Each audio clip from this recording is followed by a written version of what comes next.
Welcome to the show. We got a great show today. A couple days ago, I was shopping at a pawn shop, and they had this bin where they have all these old wrenches and tools and stuff. And I found this really cool, really large open-end wrench that had this neat little stamp that said J.H. Williams, Brooklyn, USA. And I thought, well, that sounds like a wrench that might have some history to it, so I'll probably look that up. But as you can see here, the wrench is actually ruined. Looks like somebody maybe flame cut parts of it away so that they could get at, maybe get into a tighter space or something with it. But anyway, I figured it'd probably be a great little wrench to use in some type of blacksmithing project. And when I got home, I actually looked it up and found out that that particular stamp was only used by the J.H. Williams Company between 1914 and 1924. So here I am holding a wrench that's probably 100 years old. Now at that point, you almost wish you could keep this thing just as a collector piece. But of course, it's already pretty substantially damaged. So it seems appropriate to use it for this project, but to save that little logo there. So I did my best throughout the project to preserve that logo. And I think you'll see at the end that it worked out pretty well. So I've watched a couple of videos where people have taken a wrench like this and made it into like a little hatchet or a kind of tomahawk thing. And I was always kind of amazed by it because it seemed like there just isn't quite enough material to really draw out into a decent sized blade. But it was definitely time for me to give it a try, so we'll see how it goes. Now, my understanding from a lot of these older tools is that they're made from typically a chrome and molybdenum alloy, or sometimes chrome and vanadium. And without being an expert in metallurgy, all I can really say is that this stuff was really hard to work. And you'll see that here as I try so many different approaches to forging this. If you look closely, you'll even see I did a little bit of damage to the face of my anvil right there along the edge. And of course, part of the problem was the curvature of the wrench just made it really difficult to get good hammer blows. So I tried working it from a few different angles, put it in the vise.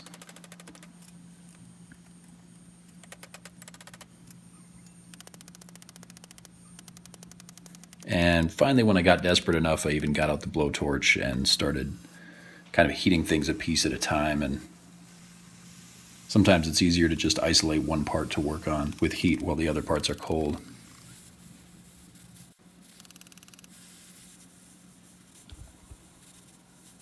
This is an oxyacetylene torch that I just got a few days ago. A friend of mine was selling his, and I figured I'd pick it up and try it out. Of course, it's not normally going to be my go-to forging method, but it's useful for a lot of things. And I may take the time to convert it over to oxypropane one of these days, which will probably be a little more useful around the shop here.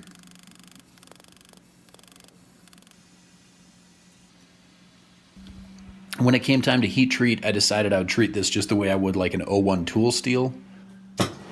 Again, I'm not an expert when it comes to metallurgy, but it seemed like an oil quench was a pretty safe way to go, especially because I don't want to do some kind of violent quench process with water and wind up with serious warping or cracking.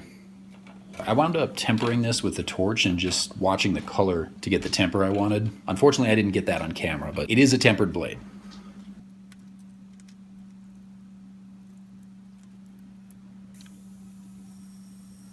Now, as I mentioned before, because the one end was damaged, I couldn't really make a nice looking sort of pommel that retained the wrench shape to it.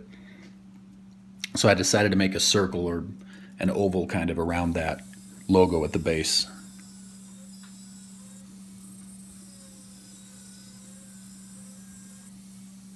I used a lot of different tools to clean this up. I had the shape forged pretty close to what I wanted. But there was some detail work here that I had to do with the grinder and eventually use the belt sander and belt grinder a little bit too. And of course, it can be tough to get into some of those tight little spaces with a big angle grinder like this. So I had it in the vise for a while, and I took it out and kind of held it in my hand and debated whether I wanted to keep that 34 marking at the one end. I think eventually that winds up being kind of ground off during this process. But the main thing I was going for here was just to smooth out the edges and give the finish. I didn't really want like a high polish, but I did want it to have a nice finish on it, at least sort of a brushed steel type of look. And of course I wanted to do that without damaging the J.H. Williams logo.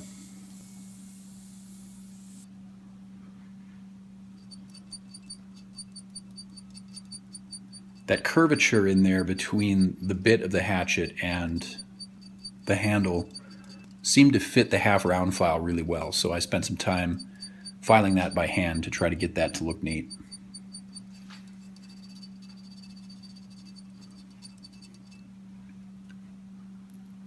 And then this was the first project I actually used a flap disc on.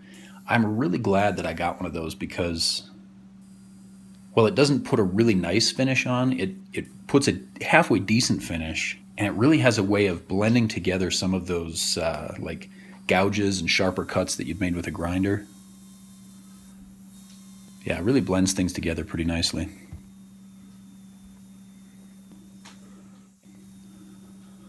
And of course the 1x30 is nice too for taking out some of the scratches and getting into some of those smaller areas. At this point, I felt like the project was mostly done. I'm definitely satisfied with the shape. The overall finish could probably use a little bit of work, but I kind of like that brushed steel look anyway. And you can see there the logo came through pretty well. I think I have sort of a close-up of that that I'll roll in here.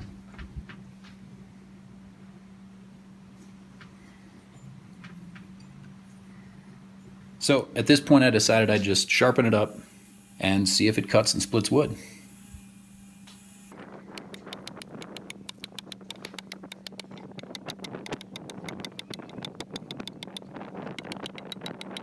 You can see that despite being pretty small and lightweight, it actually works pretty well. I think the main problem here was more with my aim than with any limitations of the actual hatchet. Now the one thing I didn't do today that I might do, I might just roll it in sometime at the end of another video or something, but I really wanted to set up a target and throw this thing because the balance of it, the weight of it in your hand, feels like it would make a great like throwing tomahawk type of a thing. Plus you have that spike in the back, so even if it rotates around too far, you still have a chance of hitting the target with that spike.